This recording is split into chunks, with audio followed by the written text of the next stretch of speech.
Creemos que el mayor peligro del universo está lejos, en una supernova remota, en un agujero negro, en una galaxia tan distante que parece incapaz de tocarnos. Pero no. El verdadero misterio empieza mucho más cerca.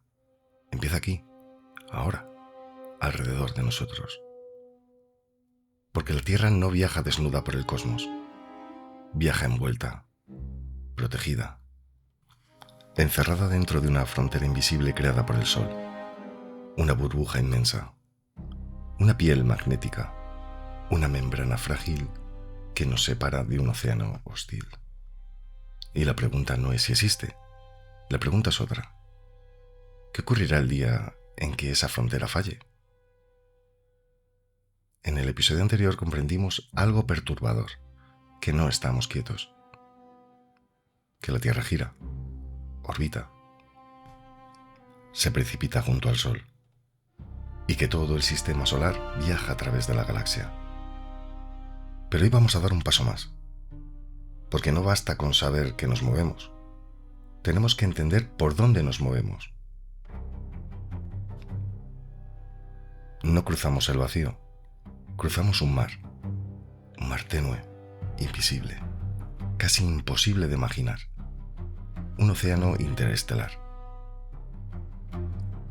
Y quizá toda la historia humana haya ocurrido dentro de una simple burbuja que navega. Nos enseñaron a imaginar el espacio como una nada perfecta, como un escenario vacío, oscuro, silencioso, inmóvil. Pero el universo rara vez concede vacíos verdaderos. Entre las estrellas hay gas, hay polvo, hay partículas cargadas, hay restos de antiguas explosiones, hay campos magnéticos, hay cicatrices de soles que murieron hace millones de años. Nuestro sistema solar avanza dentro de todo eso. No navega por una ausencia, navega por una sustancia tenue, casi fantasmal, pero real. Y de pronto la imagen cambia. Ya no somos una roca aislada flotando en la nada. Somos más bien una pequeña tripulación biológica viajando dentro de una nave de luz. Una nave que cruza aguas oscuras. Y cuando una nave cruza el mar también la toca. La empuja, la erosiona, la somete a tensión, la pone a prueba. Eso es exactamente lo que hace el cosmos con nosotros. El Sol no solo emite luz y calor. El Sol también lanza continuamente un flujo de partículas cargadas, el viento solar. Ese viento se expande en todas direcciones y construye una estructura gigantesca.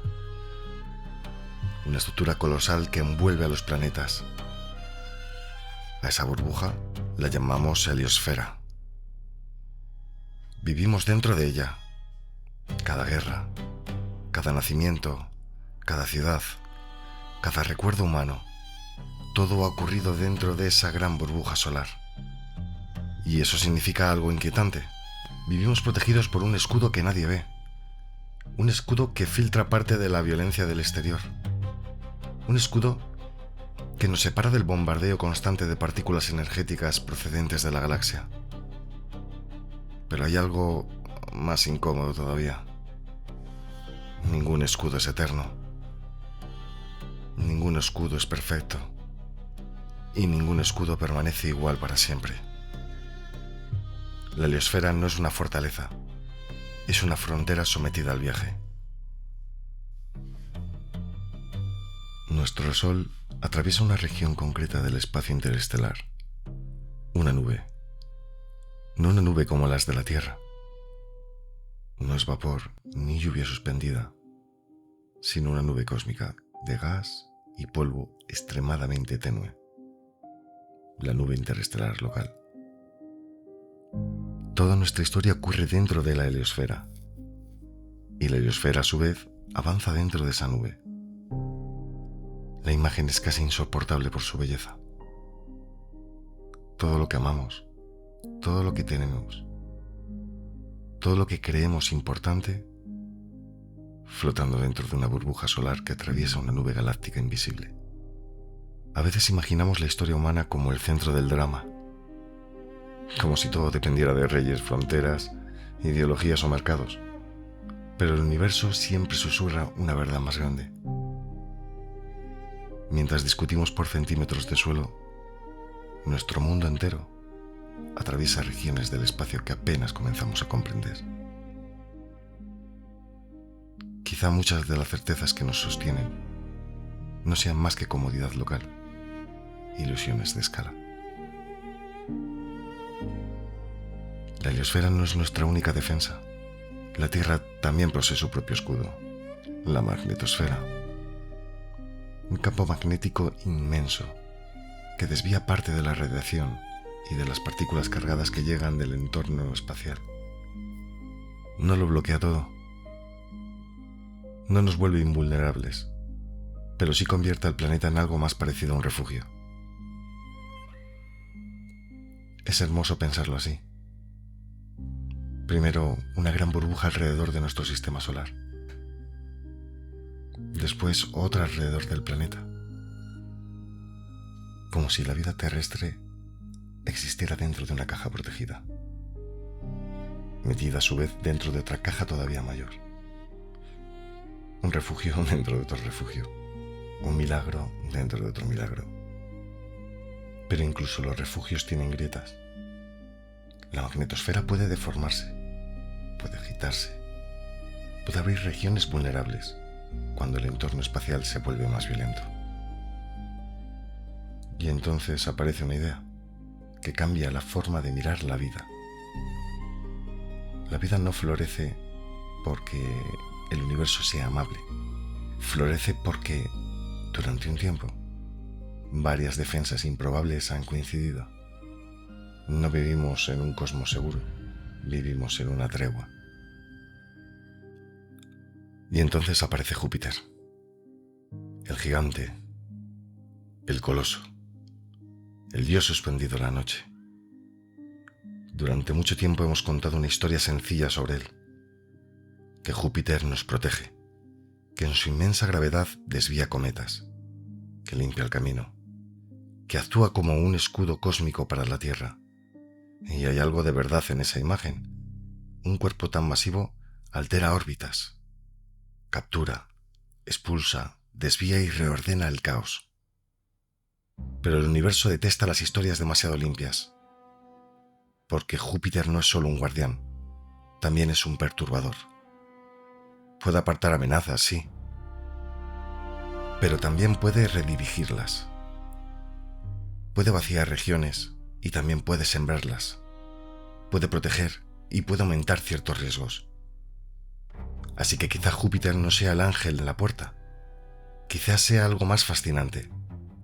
Una mano gigantesca moviendo piezas en la oscuridad. Y nosotros, aquí abajo, rara vez sabemos si esa mano está apartando el cuchillo o acercándolo. Más allá de Neptuno, más allá del cinturón de Kuiper, más allá de todo lo que solemos imaginar cuando decimos sistema solar, podría extenderse la región más silenciosa y extraña de nuestra casa cósmica, la nube de Oort. Una envoltura inmensa de cuerpos helados, una reserva de fragmentos antiguos, un archivo congelado del origen.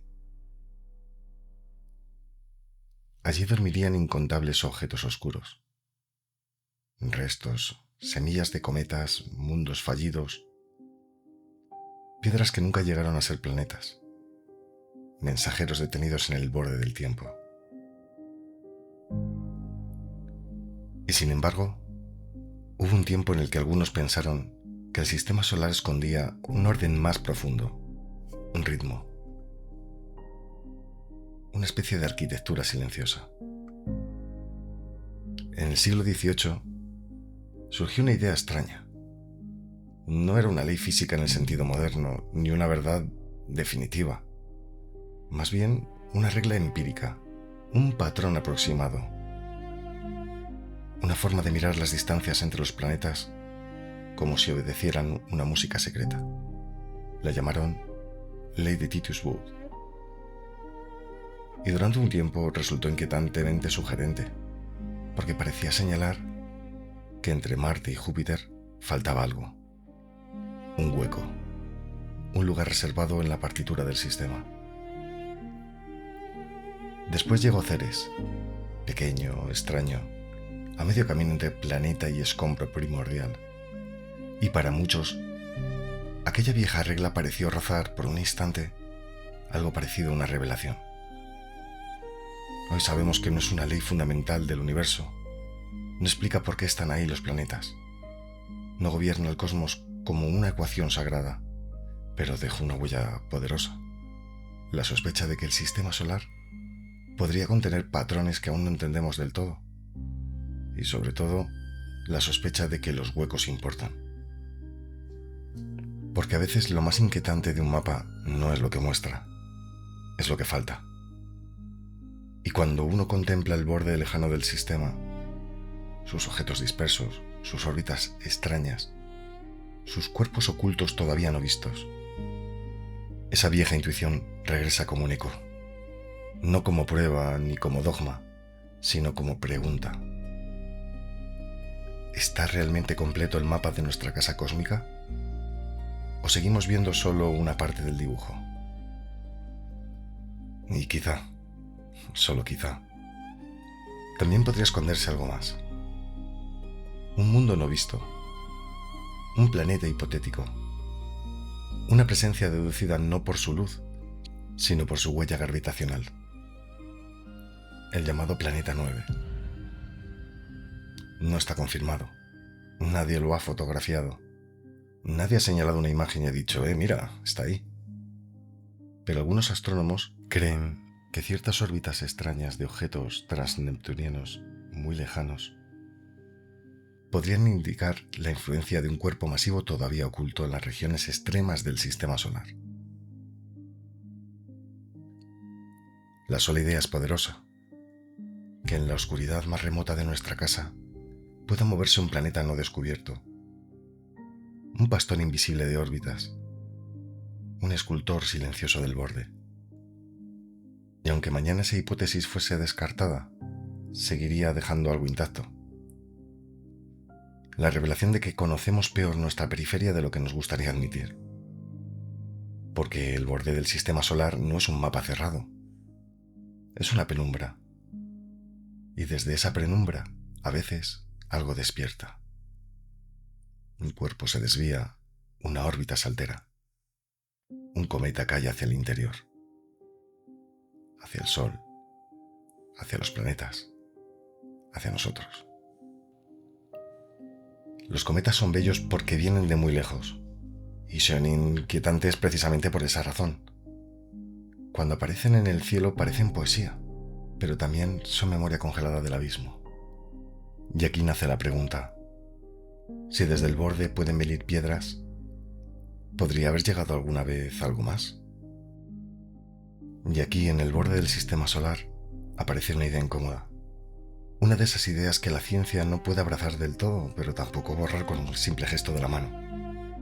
¿Y si algunos de los mensajeros que llegan desde la oscuridad no fueran solo roca, hielo y azar? No hablo de platillos volantes. Hablo de hipótesis, de preguntas que todavía viven en la periferia del conocimiento. Preguntas incómodas, pero plausibles. La primera es antigua y perturbadora: la panspermia. La posibilidad de que la vida, o al menos sus ingredientes, no naciera aislada en un solo mundo, sino que viajara. Que cruzara el espacio escondida en rocas, en polvo, en cometas, como una semilla ciega transportada por la noche. Y si eso fuera posible de forma natural, surge una versión todavía más inquietante, una versión que no pertenece al consenso, pero que ha sido pensada. La panspermia dirigida. La idea de que una civilización suficientemente antigua no enviara naves con tripulantes, sino algo más simple y más eficaz. Cápsulas biológicas, microorganismos, semillas de vida lanzadas al océano interestelar para que, tarde o temprano, alguna encontrara un mundo fértil. No sería una invasión, sería una siembra, silenciosa, lentísima, paciente. Y entonces la pregunta cambia de forma, porque ya no sería ¿han venido?, sino algo mucho más extraño. ¿Y si estuvieron aquí antes que nosotros? Pero hay otra posibilidad, más fría, más mecánica, más inquietante aún. Que la inteligencia no siembre vida, que siembre observadores, sondas, artefactos, ojos inmóviles esperando en silencio en los márgenes de sistemas planetarios jóvenes. No tendrían que ser enormes ni brillar. No tendrían que enviar señales cada noche. Bastaría con que estuvieran ahí, dormidos, camuflados entre roca y hielo, esperando una condición, un evento, una firma química, una especie capaz de mirar al cielo y de hacerse la pregunta correcta. Suena extremo, y lo es. Pero incluso esa posibilidad ha entrado en el lenguaje de la búsqueda moderna, bajo la palabra cada vez menos extraña. Tecnofirmas. No pruebas de vida en general, sino huellas de tecnología, señales de que en algún lugar la materia dejó de obedecer solo a la naturaleza y comenzó a obedecer a la intención. Una órbita imposible, una emisión artificial, un patrón absurdo, un objeto que no se comporta como debería comportarse una simple piedra. Y por eso algunos visitantes interestelares han provocado algo más que curiosidad, han provocado sospecha. No porque sean pruebas, no lo son, que sepamos, sino porque, por un instante, nos obligan a recordar que todavía no entendemos del todo qué puede llegar desde fuera. La explicación más probable puede ser la natural, y casi siempre acaba siéndolo. Pero el simple hecho de que hoy podamos formular estas preguntas significa algo enorme. Que la pregunta extraterrestre ha dejado de pertenecer solo a la ficción. Ahora también pertenece, con todas sus cautelas, a la frontera del método. Así que quizá el borde del sistema solar no sea solo una frontera física. Quizá también sea una aduana filosófica. El lugar donde una roca puede seguir siendo solo una roca o convertirse durante unos segundos en una duda insoportable. Porque tal vez el misterio no empiece cuando por fin encontremos una señal. Tal vez empiece antes, en ese instante en que miramos un objeto llegando del abismo y no sabemos decir si trae química, vida o memoria. Quizá por eso seguimos enviando máquinas hacia la frontera, porque no exploramos solo para saber dónde termina nuestra burbuja, sino para descubrir si alguna vez algo la cruzó antes que nosotros.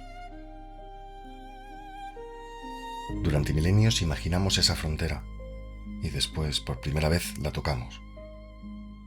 Las Voyager, dos pequeñas máquinas humanas lanzadas en el siglo pasado, que siguieron avanzando hasta cruzar el borde de nuestra burbuja solar. Hay algo profundamente conmovedor en eso.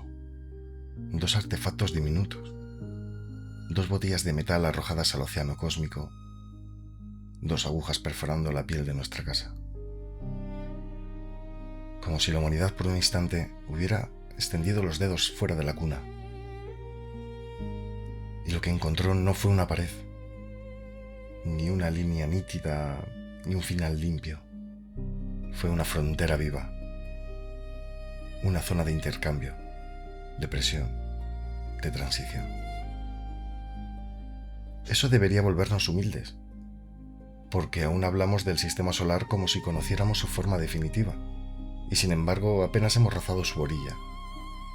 Ni siquiera entendemos del todo el mar por el que navegamos. Quizá el gran error humano sea pensar en términos de suelo firme. Queremos estabilidad, queremos nombres cerrados, queremos creer que el mundo está quieto, que nuestra historia ocupa el centro, que los márgenes no importan. Pero no. Vivimos dentro de una estructura móvil, protegidos por campos invisibles, expuestos a fuerzas antiguas, surcando una nube galáctica dentro de una nave hecha de viento solar. No somos espectadores del cosmos, somos su carga frágil. Y eso cambia incluso la manera de entender la vida cotidiana.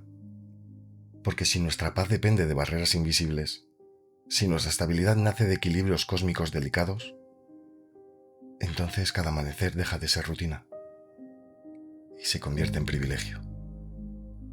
Respirar, amar, dormir, criar a un hijo, mirar el cielo, discutir por cosas pequeñas, planear el futuro como si estuviera garantizado.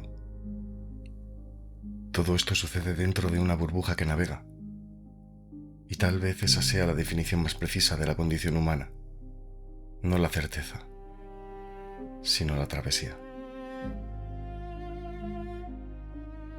La heliosfera nos protege, la magnetosfera nos protege, Júpiter influye. El sistema tiene defensas, sí, pero ninguna defensa es absoluta. Porque allá afuera siguen esperando los cuerpos helados, siguen cambiando las órbitas, siguen produciéndose encuentros gravitatorios, siguen cruzando la oscuridad los mensajeros del borde. Y a veces uno cae hacia adentro. Tal vez la historia de la Tierra no se escribió solo en continentes, océanos y volcanes. Tal vez también se escribió en regiones del sistema solar que jamás hemos visto con nuestros propios ojos, en una órbita desviada, en un cuerpo despertando demasiado pronto, en un visitante empujado desde la oscuridad. Porque si este episodio trataba sobre la burbuja que nos protege, el siguiente tratará sobre aquello que la atraviesa. Los visitantes, los mensajeros del hielo, las piedras con cola que quizá no solo iluminaron el cielo de nuestros antepasados, sino que cambiaron su clima, su miedo y su memoria. La gran pregunta no es si el cielo envió mensajes o señales.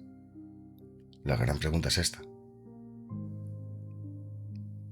¿cuántas veces las recibimos sin entender que eran advertencias?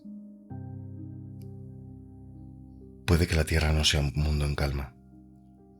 Puede que solo sea un pasajero afortunado, viajando dentro de una burbuja que aún no se ha roto.